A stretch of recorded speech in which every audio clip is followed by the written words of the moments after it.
Bom, gente, a aula hoje é sobre os filo dos anelídeos. Características gerais dos anelídeos. Os anelídeos são um grupo de vermes mais evoluído que existem, em comparação aos outros vermes, os plateumintos e onomateumintos. Eles são formados por animais de corpo alongado e metamerizado. O que seria metamerizado? É dividido por anéis. Então, se você olhar para o corpo de uma minhoca, por exemplo, que é um anelídeo, você vai ver que o corpo desse animal ele é todo segmentado. Cada segmentinho, cada pedaço dele é separado por anéis. Daí vem o nome anelídeos, que dá a classificação do grupo. Eles podem ser de vida livre ou podem ser ectoparasitas, parasitas externos, como no caso da sanguessuga. Eles habitam oceanos, rios e solos úmidos. Eles podem medir de poucos milímetros de comprimento a mais de 3 metros de comprimento, que é o caso do miocossu. São animais triblásticos, tem os 3 folhetos embrionários, endoderma, mesoderma e ectoderma. São protostômios, ou seja, primeiro surge a boca, depois surge o ânus. São celomados, possuem a presença de celoma e apresentam simetria bilateral. Na pele existem cerdas, que a gente também pode chamar de quetos, que auxiliam na locomoção, na percepção do ambiente e na proteção. Essa presença ou ausência de cerdas que classifica eles em grupos. Estão registrados cerca de 17 mil espécies, que variam de poucos milímetros de comprimento a mais de 3 metros, como eu falei antes. Você tem toda uma estrutura de um anelídeo, Você tem a presença da cutícula, que depois vocês vão ver, vocês lembram dos outros vermes, que servia para inibir a ação do suco gástrico do ser humano, para matar ele. Você tem os nefrídeos, que são estruturas responsáveis pela excreção. Você tem os cordõezinhos nervosos, um vaso sanguíneo central, embaixo ali ventral, e um vaso sanguíneo em cima dorsal. Tem a musculatura que serve para movimentar um animal, a epiderme, intestino. Ali embaixo você tem o papo, que participa da digestão dos alimentos que a minhoca, por exemplo, come, moela e por aí. Fisiologia dos anelídeos. O tubo digestório é completo, então eles têm boca e têm ânus, com a presença de moela. A moela funciona como se fosse um dente. Serve para triturar o alimento, por exemplo, no caso da minhoca, com os alimentos de detrito do solo, pedra, terra. A moela dentro da minhoca serve para triturar esse tipo de material. A respiração é cutânea e indireta, então eles respiram pela pele. A circulação é fechada, então o sangue circula dentro de vasos sanguíneos.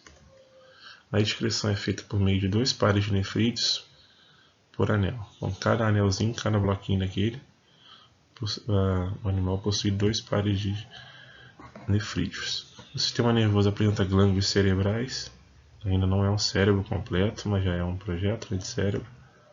A reprodução assexuada ocorre nos poliquetas por um processo de esquizogênese. Então, um pedacinho do animal vai se desprendendo, do metano vai se desprendendo do corpo dele, dando origem a um novo animal. Na reprodução sexual existem ovos especiais, existem espécies monóicas, ou seja, hermafroditas, entre os 2 sexos, e dioicas, com desenvolvimento direto ou indireto. Tem espécies que você tem desenvolvimento direto, o animal já nasce parecido com o adulto, e algumas espécies primeiro nascem larvas para depois um animal adulto. Muitos anelídeos são hermafroditas, são monóicos, como eu falei ali acima. No entanto, a preferência é pela realização da fecundação cruzada. Então, o que acontece? Na minhoca, vou dar o exemplo da minhoca. Apesar da minhoca ser hermafrodita, ela não se autofecunda, como era, por exemplo, o caso da solitária da tênia, que vocês viram lá no plateuminto. A minhoca ela dá preferência para a fecundação cruzada. Então, 2 minhocas vão se aproximar e uma fecunda a outra. No final, as 2 colocam ovos. Por que isso é importante? Porque isso garante maior variabilidade genética. Então, aqui vou dar um exemplo da reprodução das minhocas. Você tem ali a aproximação na esquerda aqui, você tem a aproximação das 2 minhocas através de uma região chamada de clitelo. Elas vão se aderir umas nas outras pelo clitelo. Grudaram, você vai ter a transferência da vesícula seminal do sêmen de um animal para o outro, até em direção ao ovário de cada um. Então, cada espécie, cada minhoca vai liberar os espermatozoides dela dentro da outra, e os espermatozoides vão ser transportados até o ovário de cada uma. Elas vão se separar, vai se formar um casulo ao redor de onde ocorreu a fecundação, e nesse casulo vão ter a presença de diversos ovos. Esses ovos vão ficar ali se maturando até que saia uma minhoca jovem de dentro daquele casulo, dando origem a novas minhocas. Classificação agora dos anelídeos. Os anelídeos eles são classificados de acordo com a presença ou ausência das cerdas, dos quitos. Então, a primeira classe aqui é a classe Hirudínea, que é formada por animais que não possuem essas cerdas, esses pequenos espinhozinhos no corpo, e todos eles são ectoparasitas. O exemplo mais clássico dessa classe são os sanguessugas, que vocês estão vendo na foto central aqui embaixo. É o alimento de sangue humano. As sanguessugas elas possuem ventosas que grudam na pele, e embaixo da ventosa tem uma estrutura que raspa a pele, provoca hemorragia e ela vai sugando sangue. Eu vou deixar aí embaixo um vídeo da aula para vocês assistirem, mostrando como é que funciona uma sanguessuga. Depois tem a classe das oligoquetas. Você fala em latim, você escreve chaeta, mas ele é oligoqueta. Eles possuem poucas cerdas, oligo significa poucos, e aeram e fertilizam o solo. Então, a principal característica desses animais é viver no subsolo, fertilizando o solo e areando ele. Exemplos são as minhocas e os miopos. Classe poliqueta agora. Na classe poliqueta você possui inúmeras cerdas, por isso poliqueta, localizadas na lateral do corpo. O exemplo são as poliquetas, que são animais que vivem em ambiente aquático, principalmente marinho. Agora vamos para o filo dos artrópodes. No filo dos artrópodes você vai incluir aracnídeos, crustáceos, insetos, quilópodes e diplópodes. Então você vai desde a baratinha da formiga, passando por siri, escorpião, aranha, lacraia até o piolho de cobra. Características gerais dos artrópodes. São o maior grupo de animais do planeta, com cerca de 1,2 milhões de espécies registradas. Nenhum outro grupo de animais tem tanta espécie como os artrópodes. Eles podem ser terrestres, aquáticos, de vida livre e parasitas, incluindo organismos com um pouco mais de 1 milímetro, Tem as pulgas, por exemplo, que são insetos de 1 milímetro, a espécies com mais de 5 metros. Foram os primeiros organismos a apresentar patas articuladas, daí vem o nome artrópode. Artro significa articulada, pode, pé, ou pata. Então eles possuem as patas articuladas. A gente tem movimento livre de cada pata. Consegue dobrar as patas para se locomover melhor. Eles possuem um corpo segmentado em cabeça, tórax e abdômen. Você pode ter animais que têm essa divisão básica, de cabeça, tórax e abdômen. Tem espécies que você tem a divisão em encefalotórax e abdômen e um exoesqueleto impermeável. Então eles não possuem esqueleto interno, eles possuem exoesqueleto impermeável, que é a famosa casca deles que a gente fala. São animais triblásticos, protostômicos, celomados e apresentam assimetria bilateral. O corpo também é metamerizado, como era nas anelídeos, mas com nítida tagmatização. Ou seja, você vê bem diferenciado os tagmas, os segmentos. Então, no caso da formiga, por exemplo, que é inseto, você vê bem a característica de uma cabeça, a presença de um tórax e a presença de um abdômen, bem separados. Cada bloco desse é chamado de tagma. Em algumas espécies, esses tagmas, esses segmentos, se fundem formando regiões corporais mais eficientes, como o cefalotórax, que seria a união da cabeça com o tórax. Vamos encontrar isso nos crustáceos, por exemplo. Então ali você tem a principal característica dos artrópodes, que são as pernas articuladas, as patas articuladas. Daí o nome. Você tem um louva-a-Deus e a pata dele lá consegue dobrar para dar impulso para esse animal se locomover. Você tem a presença de ossos bem parecidos com o nosso, o fêmur, que é o osso da coxa, a tíbia. A gente também tem os tarsos, que são os ossos do pé. Falando agora sobre Equidise do exoesqueleto. O que acontece? O exoesqueleto dos artrópodes ele é feito de quitina, que é uma proteína que dá um carboidrato que dá resistência ao animal, permitindo que ele não perca a água, né? Impedindo que ele perca a água. Para os artrópodes que vivem em regiões quentes, né? Terrestres. Só que tem uma desvantagem. Porque esse exoesqueleto ele é rígido, né? Ele é feito de quitina.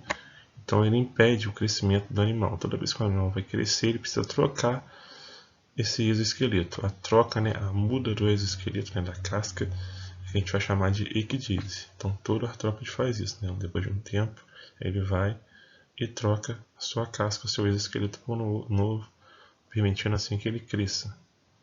Então você tem aqui dois gráficos. Na esquerda você tem o gráfico de um animal que cresce sem fazer mudas, né, sem fazer trocas, equidise.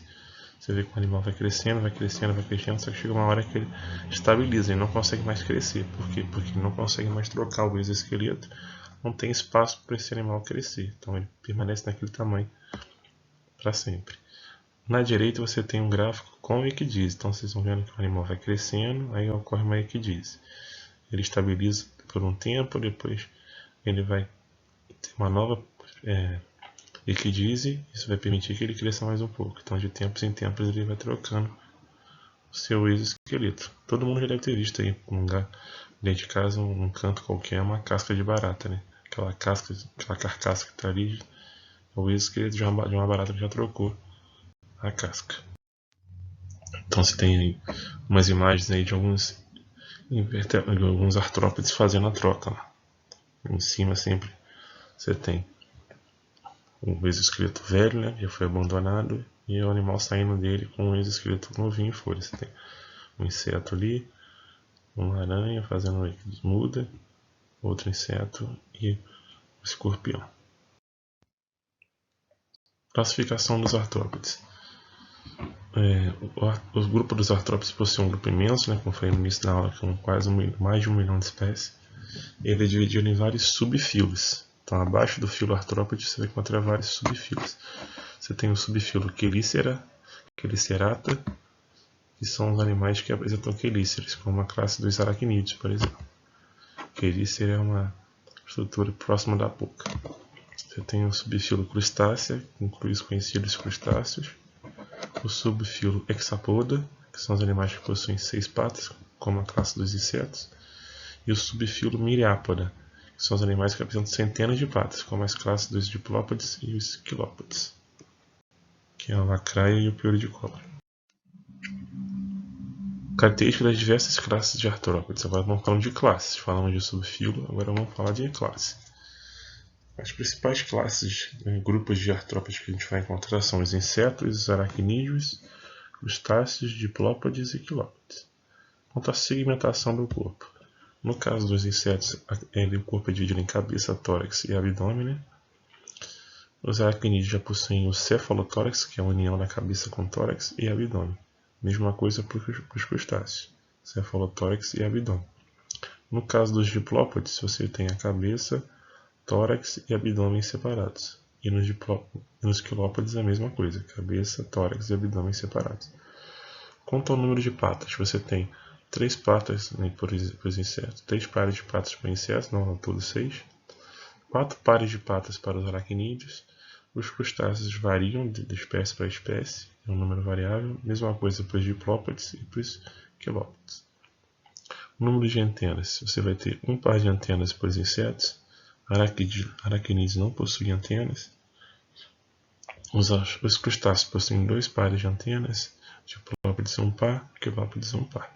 Quanto à respiração, os insetos possuem respiração traqueal. Os aracnídeos têm respiração filotraqueal. Os crustáceos, em sua grande maioria, têm respiração branquial, mas existem espécies que respiram através de pulmões terrestres. Os diplópodes possuem respiração traqueal e quilópodes também respiração traqueal.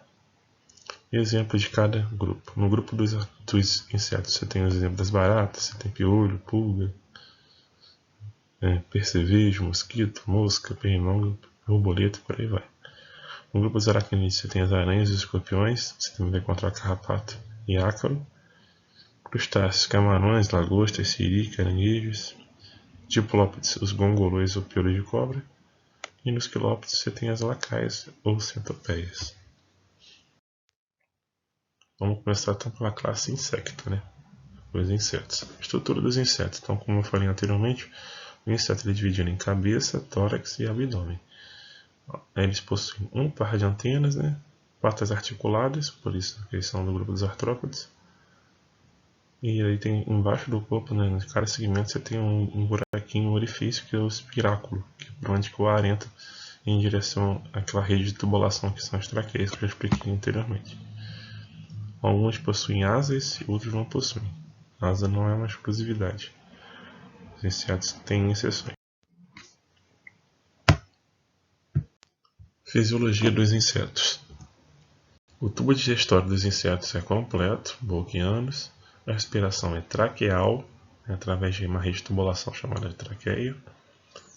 A circulação ela é aberta ou lacunar, então não tem vaso sanguíneo. O sangue possui um pigmento chamado de hemolinfa. A excreção é feita pelos túbulos de Malpighi. O sistema nervoso é ganglionar, ou seja, tem gânglios cerebrais com a cefalização, né? Então, na região da cabeça, na região central é a região da cabeça, onde ficam os maiores gânglios cerebrais. E eles possuem também olhos compostos e receptores sensoriais nas antenas. Eles conseguem enxergar colorido e as antenas servem como recepção sensorial, né? Como se fossem os órgãos sensitivos. A reprodução é sexuada e a grande maioria é dioico. Tem exceções, mas no geral os insetos são dioicos. Tem o macho e tem a fêmea. Com a fecundação sendo interna, o macho vai até a fêmea e fecunda ela. O desenvolvimento pode ser direto ou indireto. Daqui a pouco a gente vai ver isso com mais detalhes. Você tem ali em cima na imagem da traqueia, né? O ar ele vai entrar pelo espiráculo e vai começar a se espalhar ao longo das traqueias até chegar no tecido, no caso do tecido muscular. No lado direito você tem um tubo de Malpighi, né, excretando as fezes e a urina para fora pela região do ânus. E embaixo você tem os cordões nervosos ao longo do corpo do animal, com um glândula cerebóide na região cefálica, por isso a cefalização. Agora, a classificação de acordo com o desenvolvimento do animal. Existem animais que possuem desenvolvimento direto, indireto ou semi-indireto. O primeiro grupinho aqui em cima são do grupo dos animais que tem desenvolvimento tipo ametábulo. O que seria ametábulo? Você tem do ovo um inseto jovem surgindo, que já é muito parecido com um adulto. Ele vai crescendo e se torna um adulto. Então você fala que esse desenvolvimento é um desenvolvimento direto, né? São animais do grupo dos ametábulos. O exemplo é a traça de papel, aquela traça que come roupa e papel. Você tem o grupo dos metábolos. Aí dentro dos metábolos você tem os metábolos hemimetábolos e os metábolos holometábolos. Qual a diferença? Os hemimetábolos você tem o ovo, do ovo surge a ninfa, que é um inseto parecido com um adulto, porém sem asas.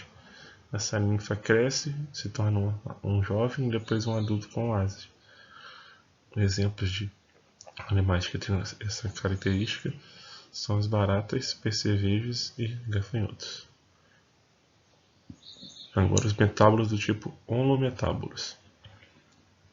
Nessa classificação você tem dos ovos ao surgimento de uma larva. Essa larva vai formar uma pupa ou casulo, e do casulo vai surgir um animal adulto completamente diferente dessa larva. Então são dois estágios de vida completamente diferentes.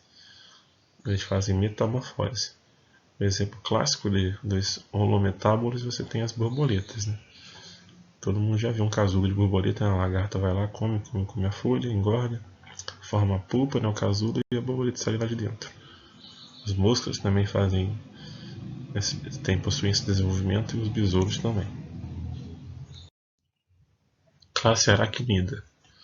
Na classe aracnida você tem diversas estruturas O corpo é dividido em duas regiões, né, cefalotórax e abdômen. No caso das aranhas, na porção final do abdômen você tem as glândulas fiandeiras, que são responsáveis pela produção de teia. Na frente dos animais você vai encontrar os pedipalpos e as quelíceras. As quelíceras são, no caso das aranhas, são estruturas que são utilizadas para inocular o veneno da aranha. Os olhos são compostos, né? Os animais conseguem enxergar colorido, e as patas articuladas. Internamente você vai encontrar um cérebro bem desenvolvido, já não mais um gânglio cerebral, estômago, as filotraqueias, que são responsáveis pela respiração, os poros genitais. No caso da aranha, lá embaixo você tem as glândulas fiandeiras, que são responsáveis pela produção da teia, né? Então, na verdade, é pelo bumbum que a teia é liberada da aranha, não pela mão, como é no Homem-Aranha, né? Todo mundo vê no filme. O Homem-Aranha da vida real deveria ter as teias produzidas pelo abdômen. Inclusive, acho que tem até um dos filmes que eles botam, né, tipo um tubinho passando pelo corpo dele para mostrar que veio do ânus e saiu para. Fisiologia dos aracnídeos, né?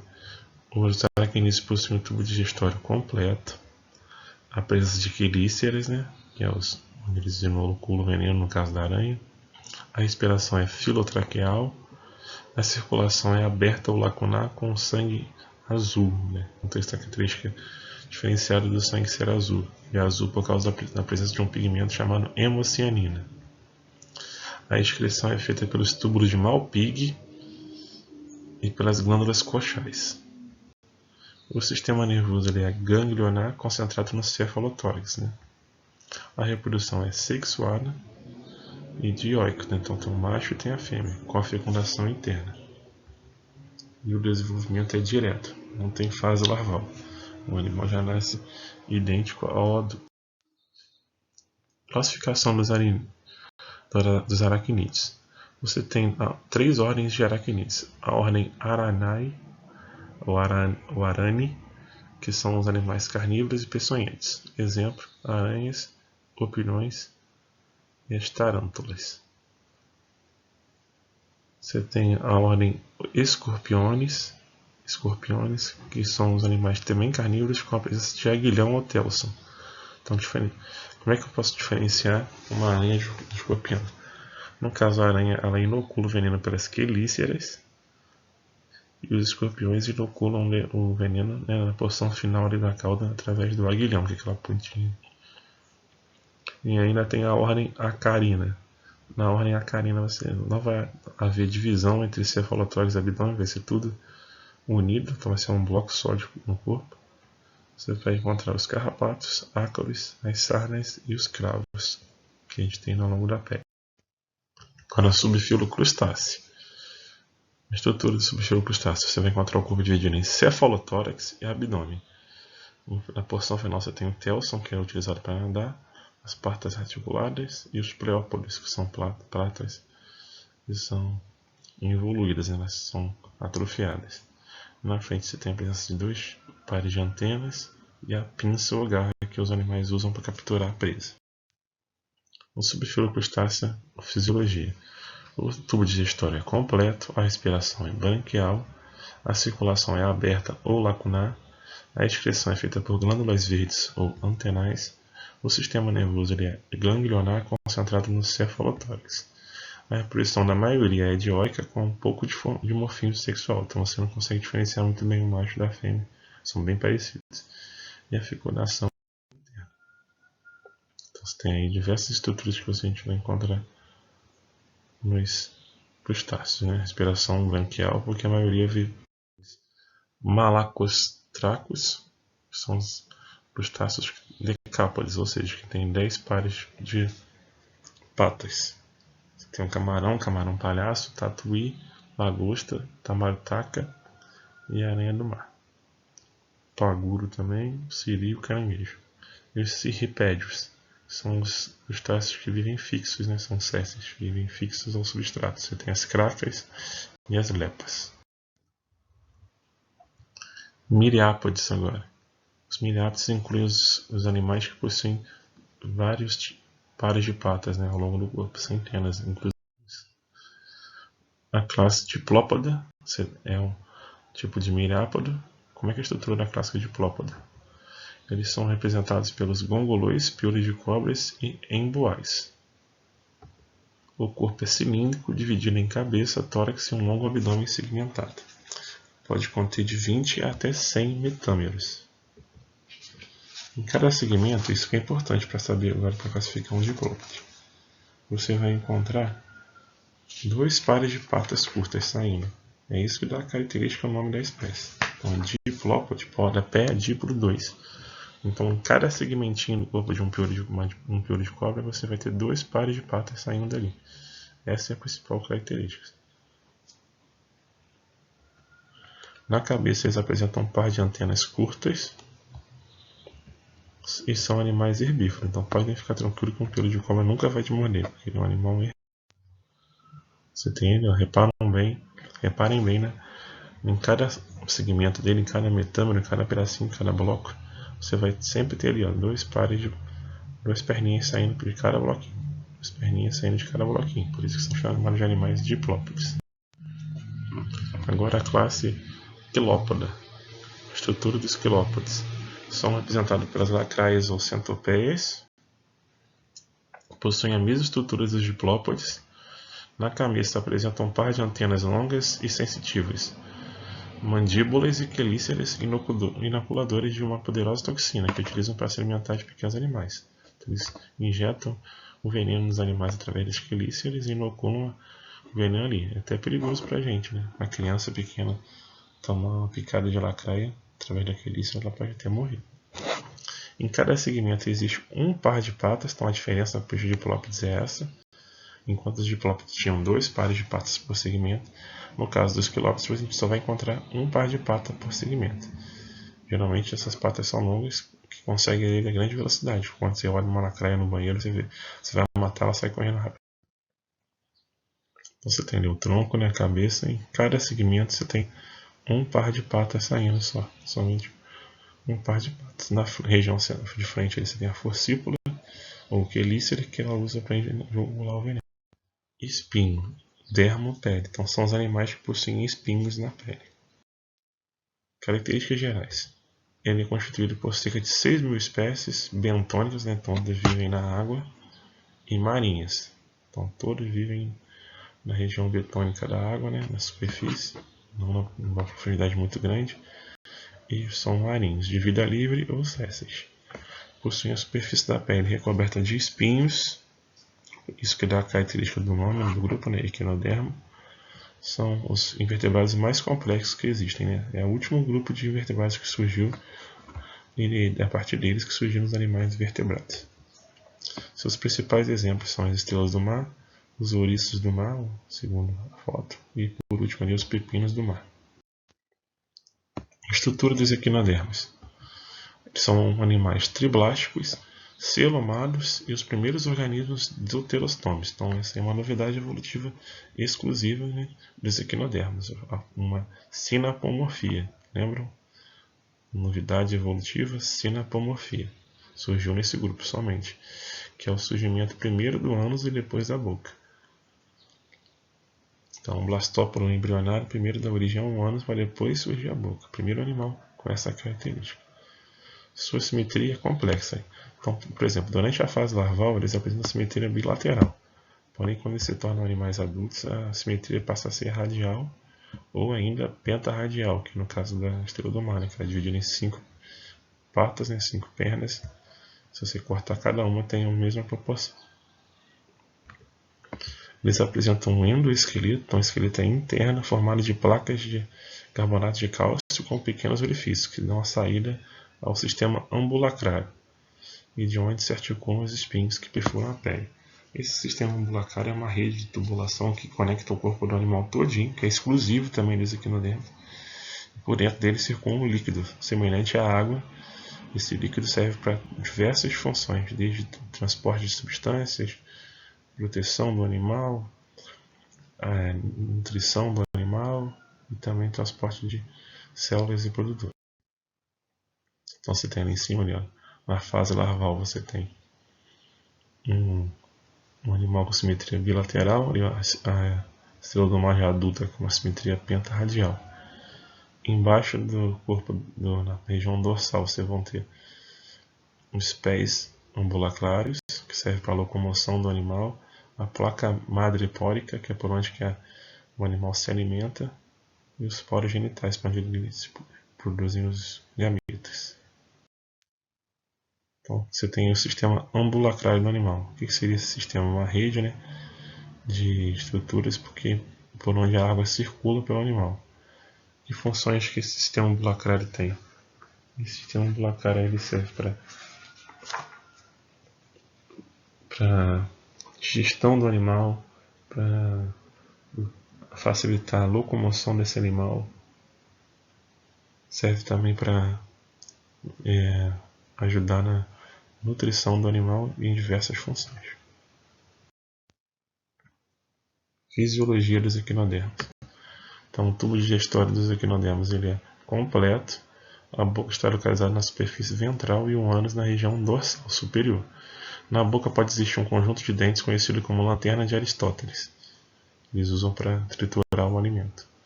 A respiração ocorre através de uma brânquia na superfície ventral e por difusão pela superfície da pele dos pés ambulacrários, diretamente para a água circulante. Então tem algumas espécies que têm brânquias, tem espécies que fazem por difusão, através do sistema ambulacrário. Na circulação, as substâncias nutritivas e os gases circulam por todo o corpo utilizando o líquido que circula pelo sistema ambulacrário. Então esses animais não possuem sangue, né? O transporte dos gases e das substâncias nutritivas se fazem por esse líquido que circula ao longo desse sistema que eu falei com vocês, né? Que é uma rede de tubulação chamada de sistema ambulacrário, e pela cavidade celomática. A excreção da amônia produzida no metabolismo desses animais é eliminada pela própria circulação do sistema ambulacrário. Então é um sistema bem complexo, responsável por quase tudo no animal, né? A circulação ocorre nele, a excreção ocorre nele, a nutrição e a filtragem do ar, da água, também tudo dentro desse sistema. É um sistema que mantém um animal vivo. O sistema nervoso é reduzido a uma rede de neurônios e grupos de células localizadas na epiderme. Apresenta função óptica, olfativa e tátil. A reprodução ocorre de forma sexuada entre machos e fêmeas, dióicos. A fecundação é externa e o desenvolvimento é indireto. Então aí embaixo vocês estão vendo os espinhos dentro do animal, e ao redor dos espinhos, na região central, você tem a placa madrepórica e a lanterna de Aristóteles, que são dentinas que os animais usam para triturar o alimento. Classificação dos equinodermos. Você tem a classe equinoide, que são os animais que possuem uma grande quantidade de espinhos, exemplo, ouriço do mar e a bolacha da praia. Classe asteroide, que apresenta de 4 a 30 braços com capacidade de locomoção, exemplo clássico, as estrelas do mar. A classe ofibroide, que apresenta um disco central de onde partem 5 braços longos, finos e muito flexíveis, exemplo, as estrelas serpente ou serpente do mar. A classe holoturoide, que apresenta um corpo cilíndrico sem braços e espinhos aparentes, exemplo, pepino do mar. E a classe crinoide, que são animais sésseis fixos aos fundos da areia do mar, rochas ou mesmo outros animais, por um grupo de braços articulados, exemplo, lírios do mar. Para terminar a aula agora, você tem toda a classificação das espécies de animais vertebrados que a gente viu, tanto nas aulas anteriores como nessa aula. Você tem lá um ser vivo protozoário multicelular que deu origem primeiro aos poríferos. Depois você teve o surgimento de uma sinapomorfia que é tecidos organizados que os poríferos não tinham, o surgimento dos quinidários. Novamente, uma sinapomorfia, ou seja, um surgimento de uma novidade evolutiva, que é a triblastia, né? A presença de animais triblásticos e simetria bilateral. Aí surgiu os plateumintes. Aí vocês vão acompanhando até o final, e lá em cima vocês vão ter o surgimento da notocorda, que vai dar origem aos animais cordados, né? Os animais vertebrados, que vai ser o assunto da próxima aula. Então, cada nó desse aí que sai um ramo, você tem um grupo de ser vivo com características próprias. Então é isso aí, gente. A aula sobre hoje foi meio resumido, para dar tempo de vocês ouvirem os áudios. façam as etapas lá do roteiro que eu vou enviar para vocês. Cumpram todas elas. Abraço.